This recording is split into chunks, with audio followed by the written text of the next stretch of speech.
New Zealand has said rebuilding after Cyclone Gabrielle will cost billions of dollars, on par with the Christchurch earthquake from 12 years ago. Gabrielle brought widespread flooding to the North Island in mid-February, damaging roads and bridges. At least 11 people have died so far and thousands are still uncontactable.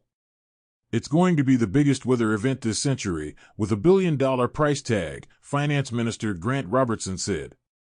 Mr. Robertson told TVNZ over the weekend that the government would first attend to survivors' most urgent needs: food, shelter, electricity, and communications.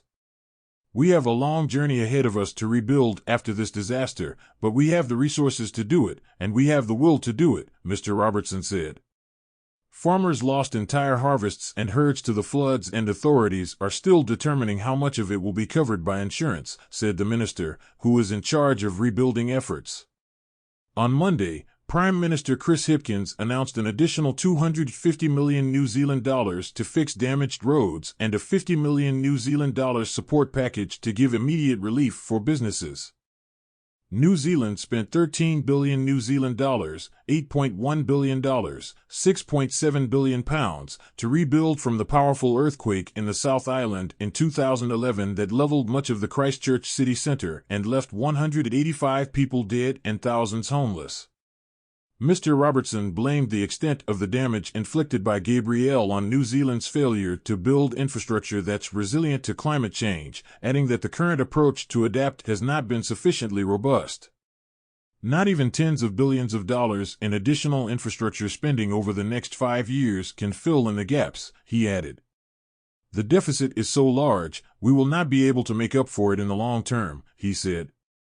Mr. Hipkins also said the state of national emergency due to Gabrielle will be extended for 7 days.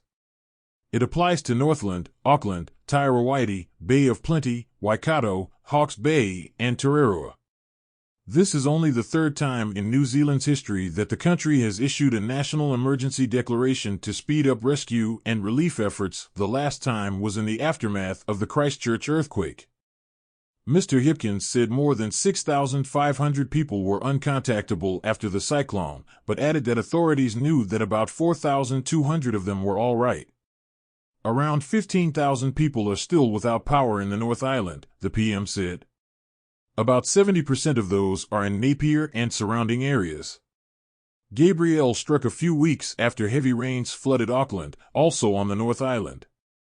That deluge paralyzed the city's airport, photos of which went viral on social media. Many of the roads damaged by Gabrielle are still closed.